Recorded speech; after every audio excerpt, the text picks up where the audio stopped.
25 जून 2025 आषाढ़ अमावस्या पर एक चुटकी तिल घर में यहाँ डाल देना, बड़े से बड़ा पितृ दोष भी दूर हो जाएगा। राधे राधे दोस्तों, साल 2025 में आषाढ़ अमावस्या पर सर्वार्थ सिद्धि योग के साथ गुरु आदित्य योग का निर्माण होने जा रहा है। और जो लोग अपने जीवन में बहुत ज़्यादा धन से जुड़ी समस्याओं से परेशान हैं, कोई काम आपका बनता नहीं है, काम में लगातार अड़चन आती है, या फिर आपके घर के जो बच्चे हैं उन्हें जीवन में सफलता नहीं मिल रही है, संतान सुख घर में किसी को नहीं मिल पा रहा है, तो समझ लीजिए कि जो पितृ आपके नाराज़ हो गए हैं, पितृदोष अगर घर में है, बड़े से बड़ा पितृदोष भी दूर होता है इस एक चुटकी तिल वाले उपाय को करने से। देखिए, जो अमावस्या की तिथि होती है, जो अमावस्या होती है, ये हमारे पितरों को समर्पित होती है। माँ लक्ष्मी, श्री हरि विष्णु को भी समर्पित होती है और पितरों को प्रसन्न करने के लिए इस दिन विशेष रूप से उपाय किए जाते हैं। अब जिनके घर में पितृदोष है, चाहे थोड़ा पितृदोष है या बहुत ज़्यादा पितृदोष है, पितृ नाराज़ हो गए हैं, तो समझ लीजिए आपके पितृ अब प्रसन्न भी होंगे और आपको आशीर्वाद देकर जाएंगे। जिस घर के पितृ नाराज़ हो जाएं, उस घर में लोग सफल नहीं हो पाते, उस घर के बच्चे जो हैं ये जीवन में पीछे रह जाते हैं।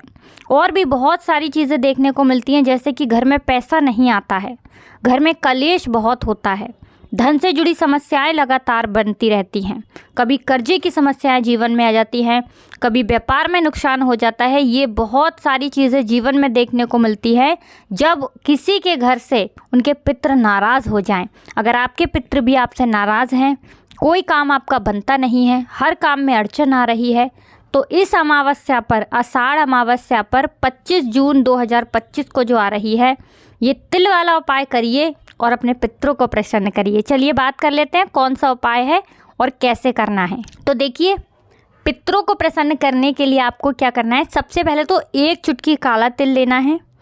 अब जिस जल से आप स्नान करते हैं उस जल में एक चुटकी काला तिल डालकर आपको हर हर गंगे बोलकर स्नान करना है।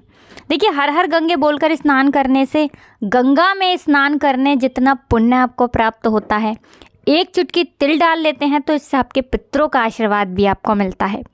पहली तो बात ये हो गई कि तिल डालकर आपको स्नान करना है।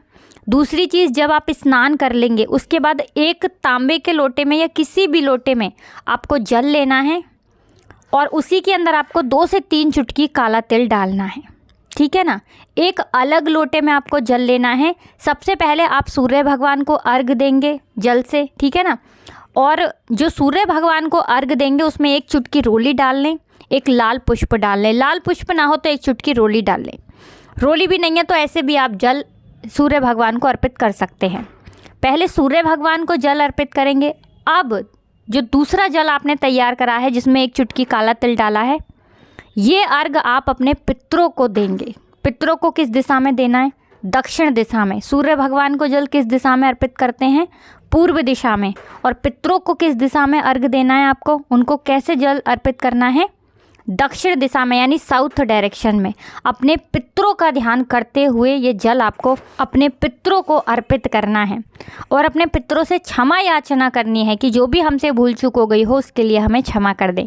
देखिए, जो दक्षिण दिशा होती है ये हमारे पितरों की दिशा होती है और अमावस्या तिथि पर अगर आप अपने पितरों का ध्यान करते हुए उन्हें अर्घ दे देते हैं, विशेषकर तिल डालकर, क्योंकि काला तिल जो होता है या सफ़ेद तिल जो होता है ये हमारे पितरों को बहुत प्रिय होता है।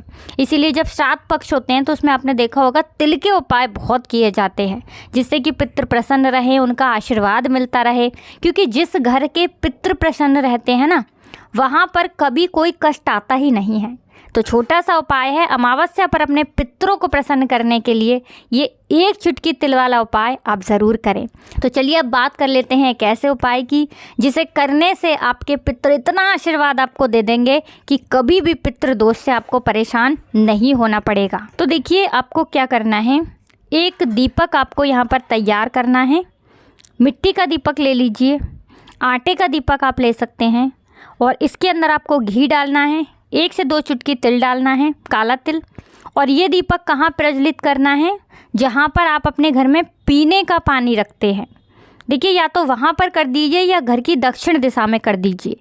ये 2 स्थान हमारे पितरों के स्थान हैं अब देखिए बहुत सारे लोग मटके में पानी रखते हैं, बहुत सारे लोग बाल्टी वगैरह में, बहुत सारे लोग आरओ में रखते हैं, है ना, किचन में आरओ लगा होता है। जहाँ भी आपके घर में पीने का पानी आप रखते हैं वहाँ अपने पितरों के लिए ये दीपक आपको जलाना है शाम के समय में। ये उपाय करने से भी पितृ बहुत प्रसन्न होते हैं और आपको भर भर के आशीर्वाद देकर जाते हैं। तो छोटा सा उपाय है लेकिन महादिव्य चमत्कारी, और पितरों का आशीर्वाद ऐसा मिलता है कि कभी भी पितृ दोष आपके घर में नहीं लगता है। अगर पितृ नाराज़ हैं तो प्रसन्न होकर जाते हैं, नाराज़ नहीं भी है ना तो कभी नाराज़ नहीं होते हैं। तो अमावस्या तिथि पर आप कुछ करें ना करें, अपने पितरों को प्रसन्न करने के लिए उपाय आपको हमेशा करने चाहिए। तो बहुत अच्छे से उपाय आपको बताने का प्रयास किए हैं। फिर भी कुछ ऐसा जो आपको पूछना हो कमेंट सेक्शन में आप पूछ सकते हैं। वीडियो को लाइक, चैनल को सब्सक्राइब कर लें। राधे राधे, जय श्री कृष्णा।